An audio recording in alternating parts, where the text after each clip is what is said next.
오늘 우리에게 주시는 하나님 말씀 로마서 7장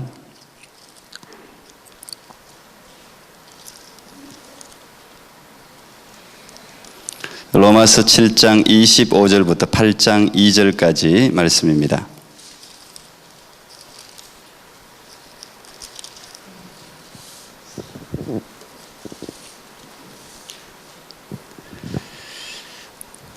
하나님의 말씀 로마서 7장 25절부터 8장 2절, 제가 25절 읽고 8장 1절 2절은 저와 여러분이 같이 한 목소리로 읽겠습니다. 하나님의 말씀입니다. 우리 주 예수 그리스도로 말미암아 하나님께 감사하리로다. 그런즉 내 자신이 마음으로는 하나님의 법을, 육신으로는 죄의 법을 섬기노라. 그러므로 이제 그리스도 예수 안에 있는 자에게는 결코 정죄함이 없나니 이는 그리스도 예수 안에 있는 생명의 성령의 법이 죄와 사망의 법에서 너를 해방하였음이라. 아멘. 오늘은 22번째 로마서 강의 제목을 해방.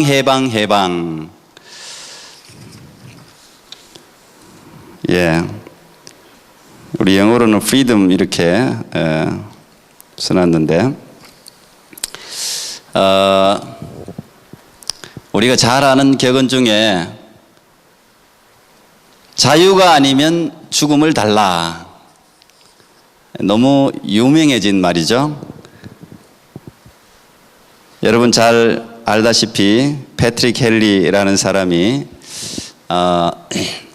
영국에 맞서서 버지니아에 군대를 보내서 영국과 싸워야 된다, 그걸 강조하는 연설을 하다가 나온 말입니다. 이 말 안에는 자유라는 것은 죽음보다 더 중요한 가치가 있다, 이걸 내포하죠. 차라리 죽을지언정 나는 자유를 쟁취하는 게 더 낫다, 그런 말이 아마 그 속에 들어있을 겁니다. 모든 사람들은 누구나 본능적으로 구속받는 걸 싫어해요. 누구에게든 간섭받는 것도 싫어해요. 우리 아이들도 마찬가지죠. 근데 어쩔 수 없이 힘이 약해서 남의 지배를 받아야 하는 경우가 있긴 하죠. 아이들도 힘이 없어서, 부모보다 힘이 약해서 부모 말 듣는 거예요. 커봐요 자기 마음대로 살지. 자기가 독립적인, 재정적인 독립을 이뤄봐요 자기 하고 싶은 대로 하죠. 그게 자유라고 생각하니까. 인간에게 내리는 형벌 중에 하나가 자유를 빼앗는 거예요. 우리 아이들에게도 여기서 벌을 내릴 때 그가 가지고 있는 자유를 빼앗잖아요. 우리 집에도 애들 무서워하는 거는, 너희들 컴퓨터 하는 거 그거 못하는데 컴퓨터 시간 확 줄인다 그러면 애들이 말 잘 듣더라고요. 무서운가 봐요 그게. 죄를 지은 사람들에게도 감옥에 수용하잖아요.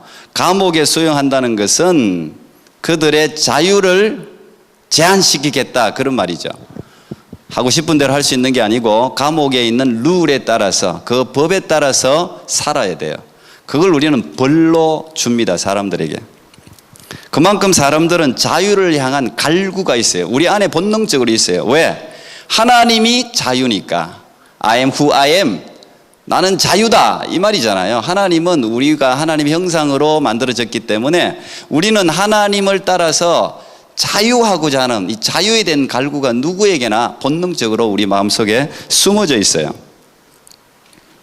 그래서 감옥에 갇힌 죄인들도 3년이다 그러면 3년을 기다리지 못해서 탈옥하는 사람들이 자주 일어나지 않습니까? 탈옥수들이 자주 생겨나요. 그러면 잡히면 또 와서 그 형량이 더 늘어나요. 3년이 5년 되고 5년이 10년 되고 10년이 20년 되고, 그래도 계속 탈옥하는 거예요. 그만큼 나는 한순간도 여기서 갇혀서 살기 싫다, 그거죠. 인간의 자유를 향한 절박함을 담아낸 대표적인 영화 중에 고전이, 저도 옛날에 봤는데 지금 기억이 가물가물합니다. 빠삐용이라는 영화가 있었습니다. 아마 기억하시는 분들 기억하실 거예요. 이 빠삐용이 억울하게 살인 누명을 쓰고 갇히잖아요. 그래서 그 자기를 감옥에 집어넣은 검사에 대한 복수 때문에 탈옥을 시도합니다. 그런데 그 탈옥하다가 계속 잡혀가지고 독방에 갇히고 또 계속 그래도 탈옥을 시도하다가 결국은 인간에게 주어지는 가장 힘들다고 여겨지는 악마의 섬이라고 하는 곳에 갇히잖아요. 제가 그 영화를 봤는데 다 기억이 안 나요. 그곳에는 자유는 있어요. 그 주위에 바다에 쌓여져 있는데 거기는 상어떼가 많은 곳이에요. 그곳에서 죽을 때까지 있어야 돼요. 감옥은 없지만 그 자체가 감옥이에요. 거기에 이제 이렇게 갇혀서 지내고 마지막에 늙은 노인이 되지 않습니까? 근데 노인이 되어서까지 결국은 망태 하나 바다에 집어 던지고 난 뒤에 그 높은 곳에서 뛰어내려서 그 망태 위에 올라가잖아요. 그리고는 파도에 밀려서 쭉 그 섬 밖으로 빠져나가는 게 마지막 장면 같아요. 그 장면은 저도 참 기억에 인상적으로 기억이 나요. 그래서 I am still here. 그게 마지막 아마 대사일 거예요. 아직 나는 여기 살아있다. 뭐 이런. 그 뒤는 어떻게 됐는지는 뭐 시청자들의 상상에 맡기는 것으로 영화가 이제 끝이 납니다.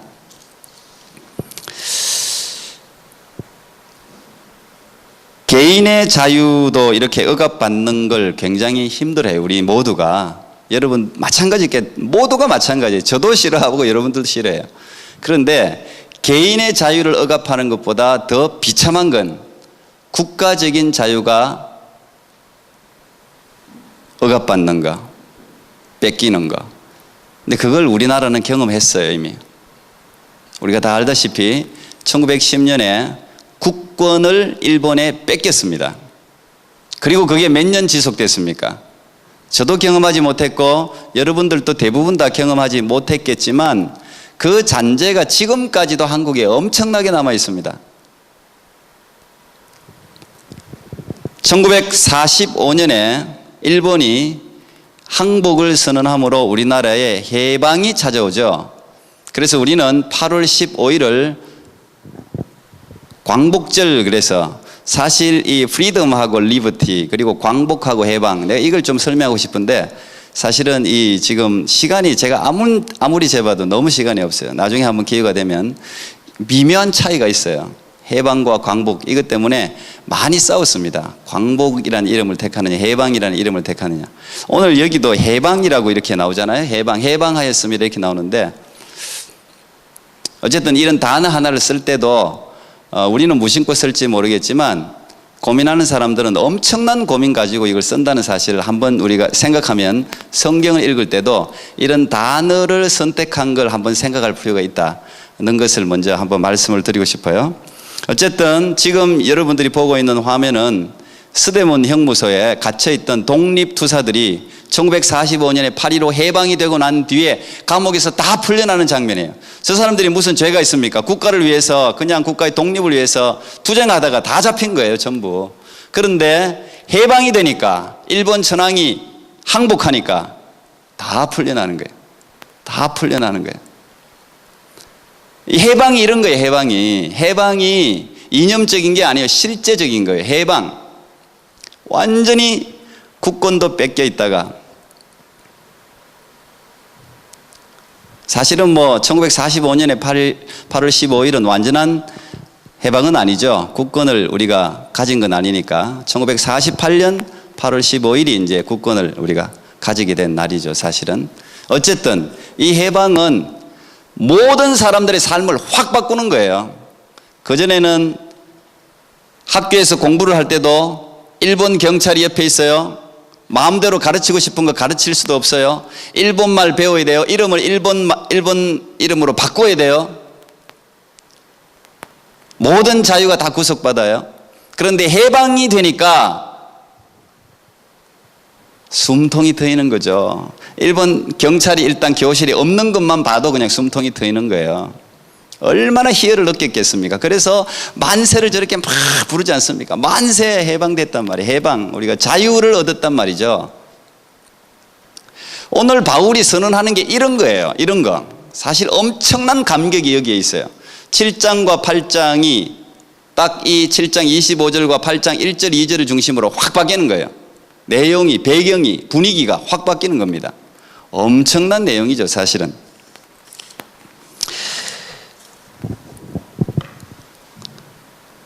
바울은 7장에서 자신의 자서전, 그러니까 자기 개인의 경험을 이야기 안 해도 되는데 만약에 바울이 이야기 안 했으면 외식주의자가 되었을 거예요. 바울은 다메섹 도상에서 예수님을 만납니다. 그리고 오늘 우리가 쉽게 이야기하는 본어게인을 해요. 거듭나요. 그러면 우리가 예수님을 만나게 되면 이제는 다시는 죄에게 끌려가지 않을 것이라고 생각할 수 있어요. 죄는 내게서부터 떠났다고 우리는 생각할 수 있어요. 바울도 그렇게 생각했어요. 이제 완전히 해방이 내게 찾아왔다. 나는 이제 자유를 얻었다. 지금까지 율법에 매여 있었는데 이제는 그렇지 않게 되었다. 그런데 실제적인 바울의 삶은 어땠습니까? 그게 7장의 내용이에요. 전부 다 7장의 내용이. 나는 자유를 얻은 줄 알았는데 그렇지 않다는 거예요. 계속해서 내면에 지난주 제가 말씀드린 것 같이 전쟁이 일어나는 거예요. 전쟁이. 이 전쟁이 그쳐야 되는데 오히려 전쟁이 더 심해지는 거예요. 내가 원하는 선은 행하지 못하고 원하지 않는 악을 행하는 자기의 모습을 보면서 엄청난 고민을 지금 하고 있는 겁니다. 그래서 얼마나 힘들었으면 나는 얼마나 비참한 처지에 놓인 인간입니까? 누가 이 죽을 수밖에 없는 노예 상태에서 자기를 슬레이브, 노예라고 표현했어요. 나는 노예가 됐단 말이야. 여러분, 이게 예수님을 만나기 전에 바울의 모습이 아니에요. 예수님을 만난 이후에 지금 바울 내면의 자기의 실체를 고백하는 내용이에요. 내가 예수님을 만나서 거듭났음에도 불구하고 나는 여전히 노예 상태에 있다는 거예요. 노예. 그래서 더 괴로운 거예요. 그 부끄러운 고백을 지금 로마 성도들에게 하고 있는 거예요. 왜냐하면 예수를 믿는 모든 로마 성도뿐 아니라 오늘 우리도 이런 내면의 전쟁이 있기 때문에 이걸 바울이 아는 거예요. 너희들에게도 나와 같은 이 전쟁이 있을 텐데 그 전쟁에서 승리하는 비결을 지금 바울은 자기의 경험을 이야기하면서 로마 성도들에게 이야기해 주는 거예요. 바울은 사실 내면에 일어나는 이 전쟁 때문에 괴로워한 게 아니죠. 실제로 왜 괴로워했습니까? 전쟁이 일어나는데 자기가 맨날 지니까 괴로워하는 거예요. 안에서 자기가 원하는 나는 선을 행하고 싶고 하나님을 더 기쁘시게 하고 싶고 하나님의 뜻에 굴복하고 싶은데 그게 안 되고 내 안에 죄의 법에 끌려서 맨날 지는 거예요.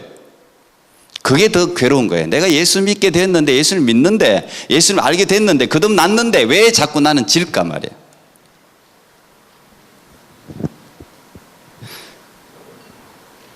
저도 이런 고백을 할 때가 있었어요. 이런 처절한 투쟁을 할 때가 있었어요. 몰라가지고. 목사가 돼도 마찬가지예요. 아마 바울은 그랬을 거예요. 바울아, 네가 그렇게 율법을 철저하게 지키고 공부를 그렇게 많이 하고 예수님, 하나님을 위해서 그렇게 살려고 노력했는데 왜 너 맨날 지냔 말이야. 너 이것밖에 안 되냐. 자기 자신을 맨날 이렇게 꿀밤을 먹였을지도 몰라요. 괴로워했을 거예요. 율법을 지키려고 노력하지 않았다면 괴로움이 없어요. 예수님을 모르는 사람은 괴로움이 없어요. 은혜를 사모하지 않는 사람은 괴로움이 없어요. 투쟁이 없어요. 그냥 자기 주인이 죄니까, 율법이니까, 사단이니까 그냥 그렇게 살면 돼요. 괴로움이 없어요. 갈등은 예수 믿는 순간 시작되는 거예요. 원래 자기가 율법을 지키고 열심히 살려고 노력한 바리새인이었기 때문에 괴로운 거예요. 율법을 몰랐거나 관심이 없었으면 괴로워하지 않아도 됐을 텐데 율법을 알고 있죠. 근데 그걸 지키려고 애쓰는데 다 못 지키죠. 괴롭죠. 율법을 지켰을 때 얻는 그 뿌듯함도 있지만 율법을 지키지 못했을 때 오는 상실감, 죄책감이 더 컸다는 이야기예요. 그래서 절망하는 거예요. 근데 바울이 아주 중요한 사실을 괴로움, 갈등, 스트러글 가운데 발견하잖아요. 그래서 우리에게 때로는 스트러글이 굉장히 필요해요. 갈등이 필요해요. 무조건 덮어놓고 예수 믿는 것보다는 한 번쯤 회의해 보는 것도 필요해요. 그러다가 예수님을 찾아야 되죠. 그 갈등을 통해서 예수님을 만나게 되는 거예요. 오늘 바울도 이 내면에서 싸우고 있는 이걸 가만히 듣다 보니까 내가 진 게 아니라 바울은 자꾸 내가 악에게 졌다고 생각해서 괴로웠어요. 그런데 자기가 가만히 이 내면을 쳐다보니까 내가 진 게 아니라 내 안에 다른 죄라는 인격이 있다는 걸 발견하게 된 거예요. 내 안에 죄가 있구나. 죄의 법이 있구나. 새로운 실체가 있구나. 이게 나를 끌고 다니는구나. 이걸 발견한 거죠. 한 법을 깨달았노니 7장에서 그렇게 이야기하고 있잖아요. 곧 선을 행하는 내게 악이 함께 있는 것이라. 그래서 속사람은 하나님의 법을 즐거워하는데 겉사람은, 육체는 죄 따라가는구나. 근데 나는 그 육체의 법에 늘 지배당하는구나. 이걸 깨닫게 된 거죠.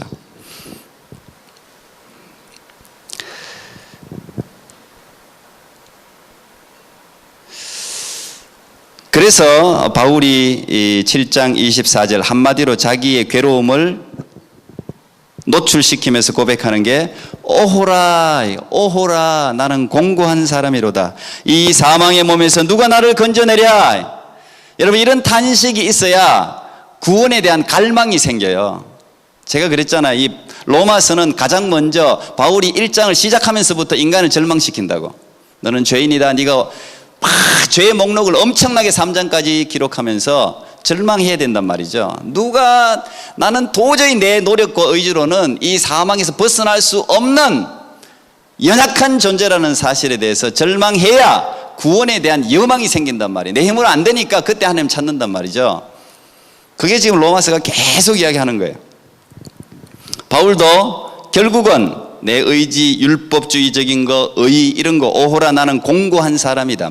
나는 이 사망의 몸에서 결코 헤어나올 수가 없다는 고백으로 한마디로 7장 24절에 모든 앞에 걸 정리해버려요. 자기의 절망을. 이걸 제가 그냥 좀 쉽게 설명하려고 한번 이런 예를 한번 생각해 봤습니다. 자, 내 눈앞에 뭐 쉽게 이야기하면 강도일 수도 있고 악랄한 사기꾼일 수도 있고 깡패일 수도 있어요. 어쨌든 나보다 나를 누르는, 내가 대항조차 할 수 없는 그런 악의 세력이 내 앞에 있어요. 나를 괴롭혀요. 나만 괴롭힐 뿐 아니라 다른 사람, 내 부모님, 내 뭐 자녀, 가정 막 괴롭혀요. 그런데 내가 내 가정을 구원할 힘이 없어. 앞에서 막 괴롭혀. 집안 살림도 뒤집어 엎고 다 부수고 때리고. 그런데 그것만 하는 게 아니에요. 그런데도 내가 대적할 힘이 없는데 이제는 내게 와서 나보고 악을 행하라는 거예요. 너 저 물건 훔쳐, 너 저 돈 훔쳐, 저 사람 때려. 나보고 시키는 거예요. 그런데 내가 이게 나쁜 건 줄 알아요. 그건 해서는 안 될 일이라는 걸 알아요. 그런데 해요. 왜? 이길 힘이 없으니까. 대항할 힘이 없으니까. 끌려다니는 거, 하라 그러면 하는 거예요. 그러다 보니까 같이 악에 뒹구는 거예요. 그러니까 마음속 우리도 똑같은 그런 처지에 있으면 고백하여, 오, 정말 괴롭다. 오라, 나는 공고한 사람이다. 누가 나를 여기서 좀 건져낼 수 있나? 이런 고백하지 않겠어요? 쉽게 생각하면, 이게 정확한 비유는 아니지만 지금 그런 거예요. 그런 거. 안 하고 싶은데 저 힘이 너무 세니까 내가 막 죄를 짓는 거예요. 다른 사람 괴롭히고 때리고 훔치고 심지어 살인까지 하는 거죠. 그리고 난 뒤에 24절에서 25절은 완전한 반전입니다. 25절, 우리 주 예수 그리스도로 말미암아 하나님께 감사하리로다. 우리 주 예수 그리스도로 말미암아 하나님께 감사하리로다. 그리고 바로 8장 1절로 연결되면 좀 내용이 더 이해하기는 쉽겠죠. 현대 성경 같은 경우는 밑에 뒷부분을 문맥을 빼버렸어요. 내 자신으로 이건. 그러나 분명히 필요하니까 넣어놨겠죠.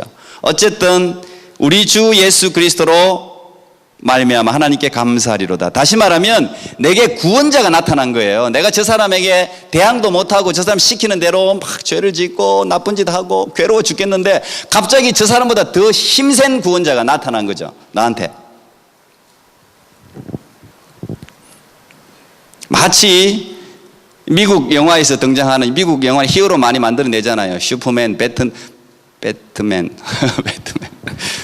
그 다 그런 거 아닙니까? 갑자기 짠 나타나가지고 악인들을 물리치고 할 때 우리가 쾌감을 느끼지 않습니까? 그거하고 비교할 수가 없죠. 예수님 이름 뜻이 구원자라는 뜻이잖아요. 구원자. 그 위기의 순간에 예수님께서 나타나셨다는 거예요. 그러니까 내 영혼의 해방자. 지금까지 내가 죄에 눌려서 포로가 되어서 하고 싶지 않은 일들을 억지로 하고 지냈는데 예수 그리스도 해방자가 나타나셔서, 구원자가 나타나셔서 나를 그 죄로부터 다 해방시켜 준 거예요. 이게 놀라운 일 아닙니까? 이게 우리가 복음이라고 부르는 거예요. 굿뉴스가 이거죠. 굿뉴스가. 내가 빼앗긴 모든 것을 찾을 수 있어요. 자유라는 것은 무엇입니까? 내가 하고 싶은 것을 마음대로 하는 것을 우리가 자유라고 볼 수도 있지만 내가 하기 싫은 것을 하지 않는 것도 자유예요. 우리는 하기 싫은 것을 하지 않는 자유도 못 누리잖아요. 그런데 이제 이 예수 그리스도 때문에 내가 하기 싫은 거, 죄 가운데 죄, 나쁜 짓 할 필요 없어요. 안 해도 돼요. 안 해도 이 악한 자가 나를 때리거나 벌을 주지 못해요. 왜? 그 모든 악한 자를 능히 물리치고도 남을 만한 Almighty God, 전능하신 하나님이 이 악한 자를 누르고 물리치니까 나는 내가 하고 싶지 않은 걸 안 하는 거죠. 그게 복음이에요. 그게 복음. 우리 안에서도 싸움이 거듭나도 계속돼요. 왜? 우리 육체를 입고 있기 때문에 천국에 가기 전까지는 이 싸움이 계속돼요. 죄의 속성이 우리 가운데 남아있기 때문에 계속적으로 우리는 싸워야 돼요. 그래서 우리는 영적 전사라 부르는 거예요. 성도들 군사라고 부르는 거예요.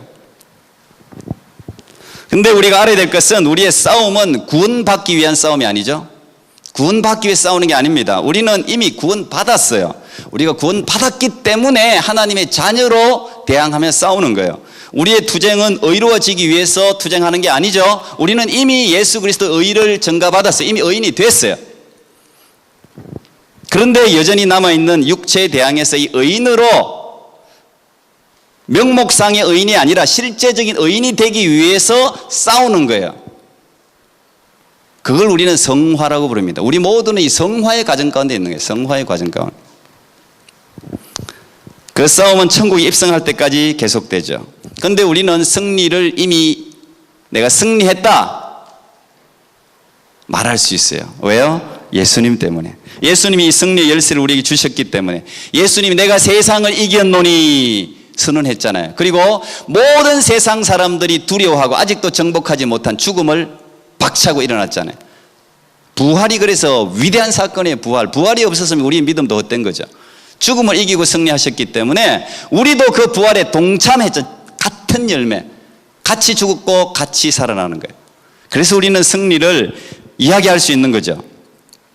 그래서 바울은 이걸 본인이 보고 느끼고 경험하는 거예요. 그러므로 이제 그리스도 예수 안에 있는 자에게는 결코 정죄함이 없다. 이 정죄라는 것은 뭐 형벌이라는 말로 바꿀 수도 있는데 어쨌든 이 예수 안에 있는 자에게는 결코 정죄함이 없나니 이제 더 이상 형벌 받을 필요가 없다는 거죠. 이는 그리스도 예수 안에 있는 생명의 성령의 법이 죄와 사망의 법에서 너를 해방하였음이라. 여기 너를은 번역서를 여러 개 보면 반은 너를이고요, 반은 나를이에요.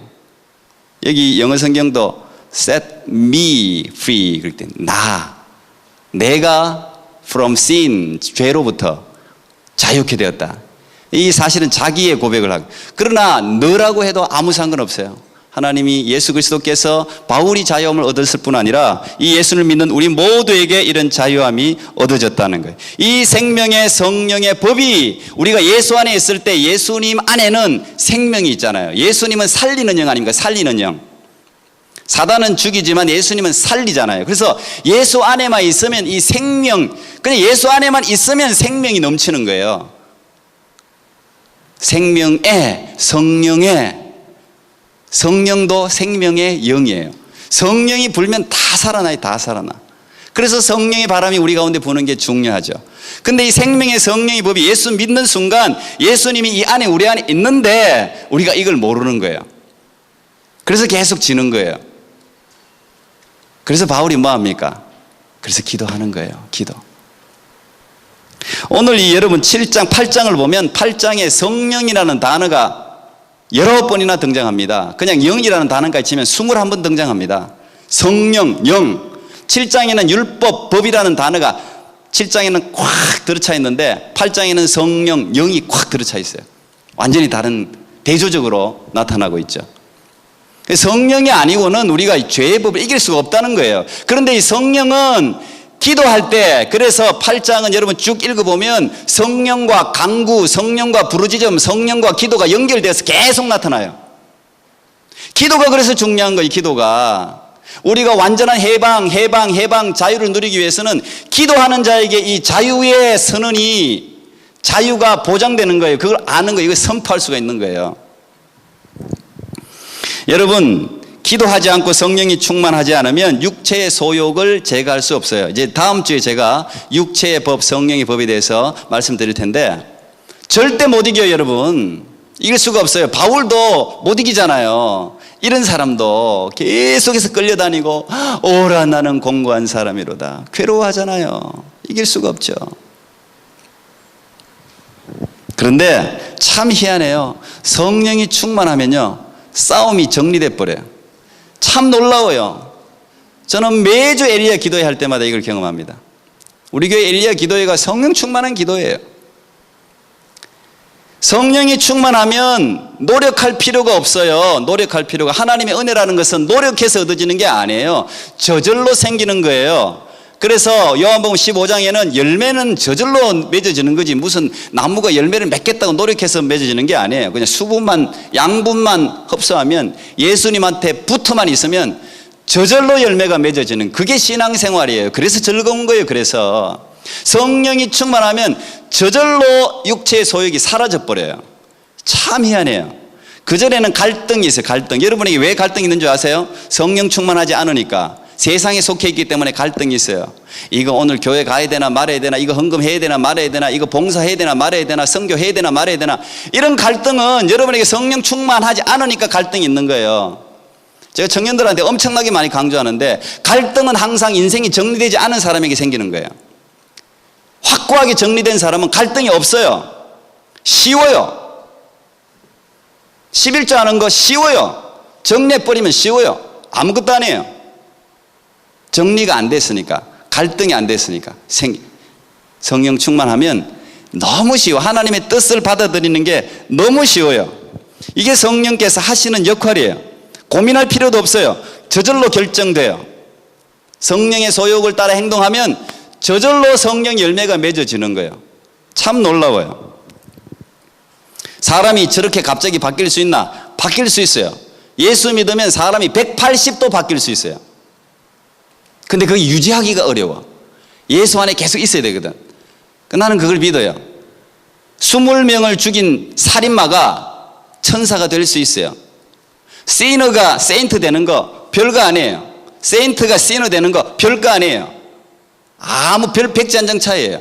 그런데 성령이 충만하면, 이 하나님께 사로잡히면 사람이 180도 바뀌어. 희한해. 저 거짓말이야. 그럴 정도예요. 근데 실제로 그래요. 예수님께 사로잡혀버리면 완전히 바뀌어요. 바울도 그렇죠. 바울도 예수 믿는 사람 막 잡아서 그냥 밀어넣고 죽는데 가담하고 하던 사람이 예수님 만나고는 180도 바뀌었잖아요. 오히려 예수 믿으라고 외치는 사람으로 바뀌잖아요. 참 놀라워요. 신앙생활은 하면 할수록 놀라워요. 그래서 성령이 사로잡히는 거 외에는 방법이 없어요. 예수님도 겟세마네 동산에서 육체의 소욕과 싸웠습니다. 예수님도 하나님이신데 그분도 안에 육체의 소욕이 있었다는 이야기예요. 왜요? 육체를 입고 왔으니까. 인간으로 오셨으니까. 육체 안에 남아있는 죄의 법과 싸웠다는 이야기죠. 그래서 겟세마네 동산에서 기도하잖아요. 하나님이 너 십자가에 죽어야 된다고 분명히 예수님은 알고 계신데, 할 수만 있으면 이 십자가를 내게서 좀 물리쳐 달라고 기도하잖아요. 육체의 소욕이지.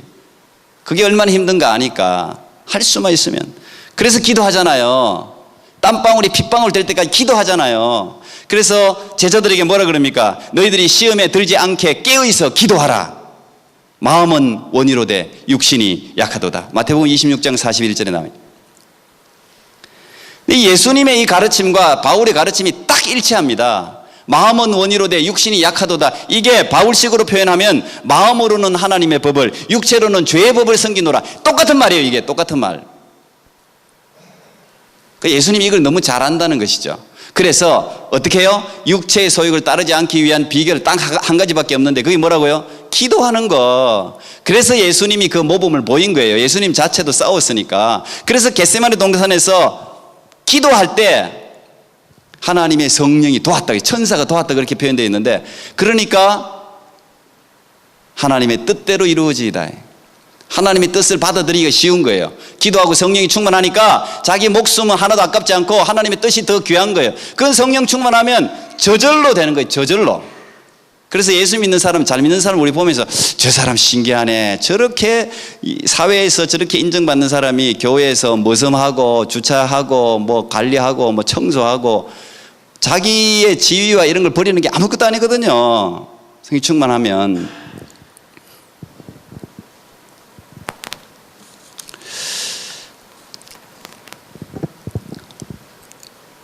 여러분, 예수님조차 그런 유혹에서 자유롭지 못했다는 사실을 깨달으십시오. 그리고 예수님도 성령의 도우심을 받아 이 자유라는 건 뭐예요? 예수 그리스도인이 말하는 자유는 하나님의 뜻에 굴복하는 게 자유예요. 그게 자유예요. 물고기가 물을 떠나 살 수 없고 기차가 철로를 떠나면 살 수 없듯이 하나님을 믿는 백성은 하나님 안에서 자유가 있는 거예요.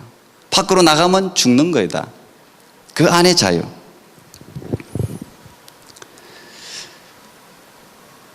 고린도후서 3장 17절에도 주는 영이시니 주의 영이 계신 곳에는 자유함이 있느니라 그랬습니다. 그러니까 하나님의 영, 성령이 있으면 자유함이 있는 거예요. 그래서 기쁜 거예요. 그래서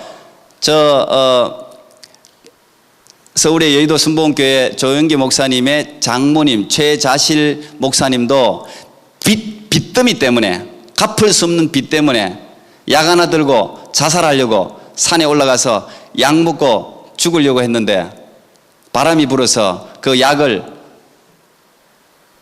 옆으로 다 떨어지게 했다잖아요. 그래서 그때부터 기도했다잖아요. 하나님, 내가 죽으러 올라왔는데 죽는 것도 내 마음대로 못하네요. 그래서 죽을 각오로 기도하니까 성령에 사로잡혀서 그 빛, 이게 정말 괴로운 거거든요. 죽고 싶을 정도로 괴로운 거, 빛이 있으면. 그런데 세상에 그 문제가 문제로 보이지 않는 거예요. 기쁨이 넘치는 거예요. 자유함이 넘치는 거예요. 세상으로부터 자유가 생기는 거예요. 그게 여러분 성령의 역사잖아요. 그게 예수 믿는 사람이 기도해야 될 이유고, 그게 권능 아니면 권능. 세상의 문제를 이길 수 있는 방법이 뭐가 있어요, 여러분? 문제 하나 해결하면 또 문제가 생기고, 문제 하나 해결하면 또 문제가 생기는데, 세상은 항상 문제가 있어요. 예수 믿는다고 문제 없습니까? 항상 문제가 있죠. 그래서 항상 성령 충만, 기도, 예수님을 바라보는 것 외에는 방법이 없어요. 그래서 천국까지 이르는 것이죠. 그럼 하나님이 우리에게 자유를 준단 말이에요. 예수님은 우리 인생의 죄 사슬을 끊기 위해서 이 땅에 오신 분입니다. 마지막으로 예수님께서 공생애를 처음 시작하면서 회당에서 읽었던 예수님의 비전 스테이트먼트, 미션 스테이트먼트, 제가 자주 말씀드렸는데 이거 읽고 마치겠습니다. 누가복음 4장 18절 19절 말씀입니다. 우리 주님이 내가 이것 때문에 왔다, 그래서 이것 때문에 왔다 처음 읽었던 말씀이에요.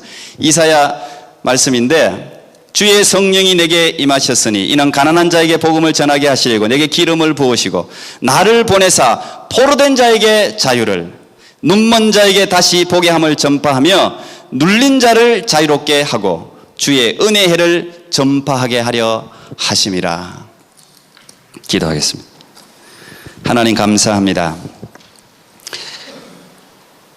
죄의 사슬에 매여서 죄의 정으로 평생을 끌려다닐 수밖에 없는 우리들이었는데, 날마다 공고한 사람이다, 나를 누가 여기서 건져낼까 탄식했는데, 예수 그리스도로 말미암아 생명의 성령의 법이 죄와 사망의 법에서부터 우리를 해방시켜 주시고 참 자유를 주신 주님을 찬양합니다. 하나님, 여기 주의 백성들이 앉아 있사오니 하나님, 날마다 문제에 끌려다니고 죄에 끌려다니고 이 세상에 끌려다니는 종으로서의 삶이 아니라 하나님께서 주시는 참 자유를 가지고 하나님의 자녀로 살아가는 귀한 은총을 우리 모두에게 허락해 주시옵소서. 예수님 이름으로 기도하옵나이다. 아멘.